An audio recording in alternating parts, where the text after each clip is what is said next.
केएनपीजी college Gyanpur Bhadohi में बुधवार को भौतिक विज्ञान विभाग परिषद के तत्वाधान में एक दिवसीय व्याख्यान श्रृंखला विषयक अंतरिक्ष और खगोल भौतिकी का आधार का आयोजन किया गया।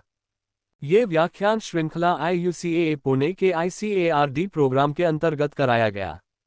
इस प्रोग्राम का आयोजन संयुक्त रूप से भौतिक विज्ञान विभाग, काशी हिंदू विश्वविद्यालय वाराणसी एवं केएनपीजी कॉलेज ज्ञानपुर भदोही में संपन्न कराया गया।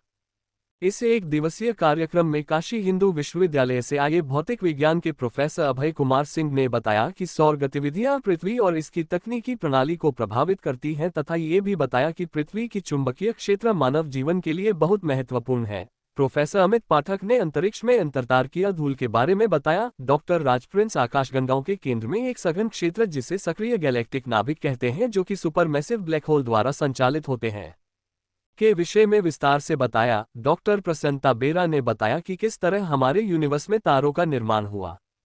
इसके साथ साथ ब्रह्मांड के कई रहस्यों के बारे में विस्तार से चर्चा की गई।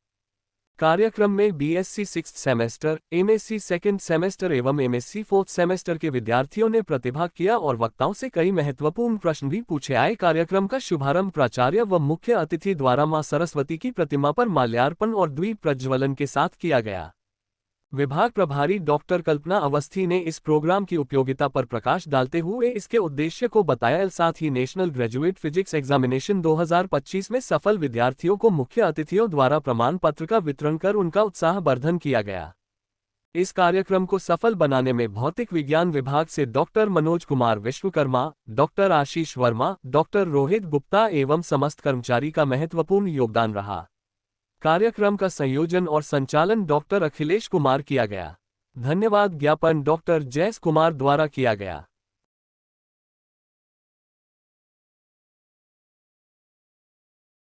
मैं प्रोफेसर अभय कुमार सिंह काशी हिंदू विश्वविद्यालय के भौतिकी विभाग में प्रोफेसर हूँ।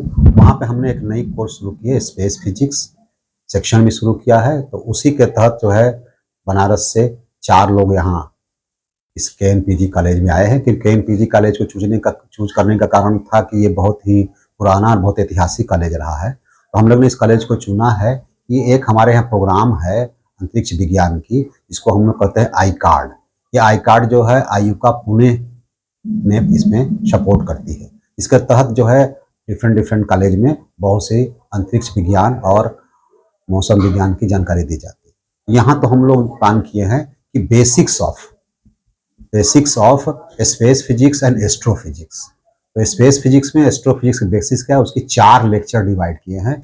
4 लेक्चर में पहला लेक्चर मैंने दिया है जो कि स्पेस वेदर, अंतरिक्ष का मौसम और उसका प्रभाव, ये पहला लेक्चर था। इसके तहत हमने बताया कैसे अंतरिक्ष का मौसम बदलता है, सोलर से आने वाले सौर ज्वालाएं और जितनी सन की एक्टिविटी होती है, सन स्पॉट होती है, वो कैसे हमारे वातावरण को प्रभावित कर रहे हैं। और दूसरा लेक्चर जो अभी दिया गया है वो हमारे मित्र हैं प्रोफेसर अमित पाठक स्पेक्ट्रोस्कोपी से।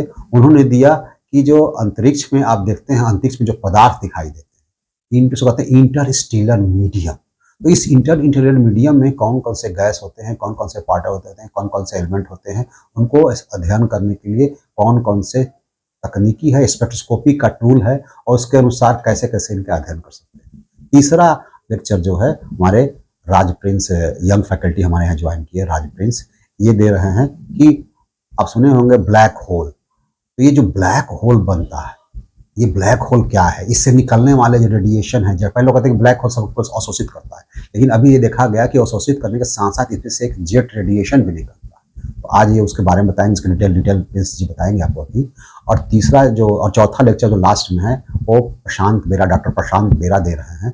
प्रशांत बेरा भी हमारे यहाँ नया फैकल्टी ज्वाइन किए हैं, जो कि आपको बताएंगे कि जो स्टार है ये इनकी संरचना और इनकी कैसे बनावट हुई, कैसे बना, इनके कैसे कैसे स्टार बनता है, कैसे जन्म लेता है, कैसे डेवलप करता है, कैसे मरता है। स्टार का इवोल्यूशन कैसे हुआ, सन बना तो सन कैसे बना, फिर सन कब खत्म होगा, इस तरह से जितने ग्रह बने वो सब के बारे में बताएंगे। तो मैं समझता हूँ कि प्रिंस जी आगे आपको बताएंगे कि क्या ये बोलने वाले हैं। फिर से बोलो।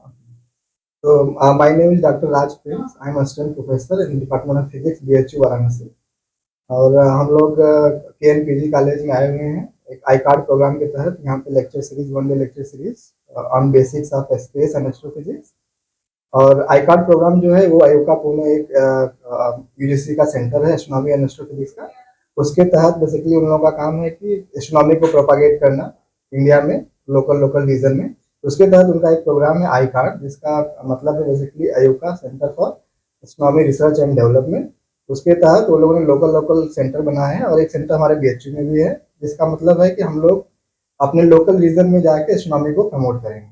उसके तहत हम लोग केएनपीजी कॉलेज में आए हैं और यहाँ पे 1 डे लेक्चर सीरीज जो हम लोग ऑर्गेनाइज किए हैं उसमें 4 लेक्चर्स हैं, जिसमें सर लोग ऑलरेडी बात किए हैं। और मेरा जो टॉपिक है वो मैंने जो बात किया है वो astrophysics of active galactic nuclei, black hole के ऊपर है, गैलेक्सी के ऊपर।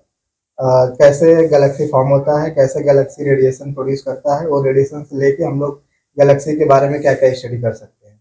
तो यहाँ पे काफ़ी अच्छा रहा, हम लोगों ने स्टूडेंट के साथ भी काफ़ी इंटरेक्शन किया। तो हम लोगों ने बहुत सारे स्टूडेंट काफ़ी अच्छे हैं यहाँ पे।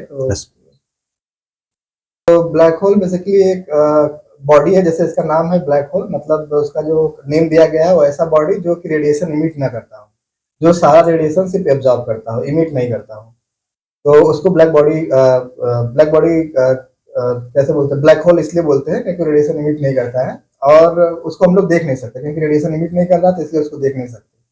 बट एस्ट्रोफिजिक्स में स्टडी से पता चला है कि उस टाइप के बॉडी यूनिवर्स में बहुत सारे हैं जो कि हमको दिखते नहीं है, बट उनका जो मास बहुत ज़्यादा है, उनका उस मास की वजह से उसका एक ग्रेविटेशनल इफेक्ट बहुत ज़्यादा होता है, जिसकी वजह से वो दूसरे बॉडी को इफेक्ट करते हैं। दूसरे बॉडी का इफेक्ट के बेसिस पे हम लोग ब्लैक होल का स्टडी कर सकते हैं, ब्लैक होल का मास का स्टडी कर सकते हैं, ब्लैक होल कितना पावरफुल है और कितना बड़ा है उसका स्टडी कर सकते हैं। और अभी रिसेंट स्टडी में ये भी देखा गया है कि कुछ मैटर्स हैं जो कि ब्लैक होल के अंदर जा रहे हैं, जो मैटर्स ब्लैक होल के अंदर जा रहे हैं वो एक्चुअली रेडिएशन प्रोड्यूस कर रहे हैं। वो रेडिएशन जो प्रोड्यूस हो रहा है उसके बेसिस पे भी हम लोग ब्लैक होल का स्टडी कर सकते हैं। तो ये अभी रिसेंट जो इवेंट होराइजन टेलीस्कोप है, जो ब्लैक होल का इमेज लेता है, बेसिकली जो रेडिएशन उसमें फॉल कर रहा है, उसका जो रेडिएशन निकल रहा है उसको इमेज करता है, उसको देखता है। तो उसके बेसिस पे ब्लैक होल का एक इमेज भी बनाया गया है, एक स्ट्रक्चर भी बनाया गया है कि ब्लैक होल कैसा दिखता है।